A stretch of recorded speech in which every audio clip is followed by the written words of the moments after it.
তাহলে ওই সব সময় আমার আমল নামার মধ্যে তার একটা অংশ আসতে থাকবে।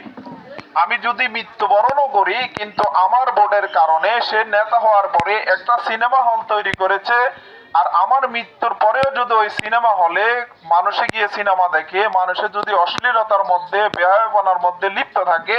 তাহলে আমার ভোটের কারণে যেহেতু সে নির্বাচিত হয়ে সে এই খারাপ কাজগুলো করেছে, মৃত্যুর পরে আমার সব আমল বন্ধ। কিন্তু তার সে ভোটের কারণে তার যে গুনাহ হচ্ছে,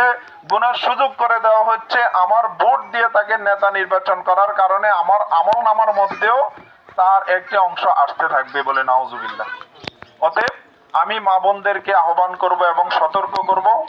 আল্লাহ তাআলার বান্দা বান্দি আমরা, আল্লাহ তাআলা আমাদেরকে যে লক্ষ্য উদ্দেশ্য নিয়ে পৃথিবীতে পাঠিয়েছেন, আমরা চেষ্টা করব, আমরা দুর্বল জাতি, আমরা দুর্বল মানুষ,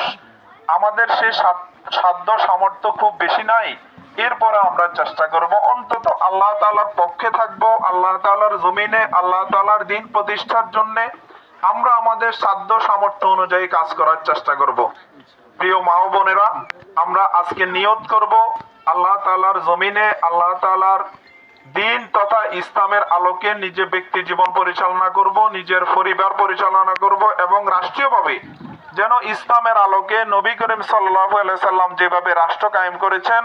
যেভাবে মহিলাদেরকে নারীদেরকে অগ্রাধিকার দিয়েছেন, সম্মান দিয়েছেন, সেভাবে আমরাও যাতে একটি ন্যায় এবং ইনসাফের সমাজ প্রতিষ্ঠা করতে পারি, এজন্য মা বোন আপনাদের সহযোগিতা একান্ত আমাদের প্রয়োজন। এই কারণে আমি আহ্বান জানাবো আমাদের ইসলামের পক্ষের একমাত্র প্রার্থী জননেতা আলহাজ সেলিম মাহমুদ ভাই, আমি আহ্বান করব আলহাজ